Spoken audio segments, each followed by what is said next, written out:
The gift of the Magi. Snow falls gently on the cobblestone streets. The city bustles with Christmas shoppers. Elegant women in long coats hurry past men in top hats. The air is filled with the sound of carriages and steer vendors calling out. A modest but tidy one-room apartment. A tiny Christmas tree sits on a wooden table. A worn-out sofa, a small stove, and a mirror hanging on the wall. Della, a young woman with radiant eyes but a worried expression, stands near the window, counting coins in her hand. She sighs and places them on the table. She walks to the mirror and lets down her long, flowing hair, her most prized possession. She strokes it, deep in thought. Della hesitates, then steps inside. An older pawnbroker looks up from behind the counter. Pawnbroker. That's fine hair, miss. What's your price? Della swallows hard, then forces a smile. Della. Whatever you can give. The pawnbroker inspects her hair, then places a few bills on the counter. Della nods, blinking back tears, and tucks the money into her coat.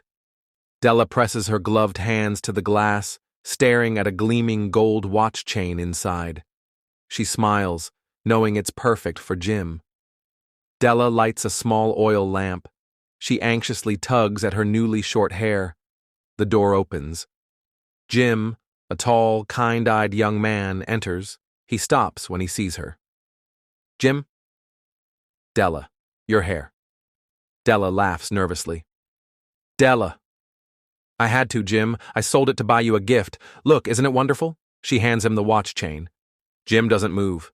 Then, with a tender smile, he pulls a small box from his coat pocket and hands it to her. Della opens it. Inside, exquisite tortoiseshell hair combs, the very ones she had dreamed of. She gasps, then looks up at Jim, confused. Della... But how did you afford... Jim chuckles softly, rubbing the back of his neck. Jim. I sold my watch. They stare at each other, realization settling in. Then they both laugh, a mix of love and irony. Della touches the combs, then places them on the table. Jim holds up the watch chain. Both gifts, now useless, yet precious. They embrace, holding each other tightly as the lamplight flickers.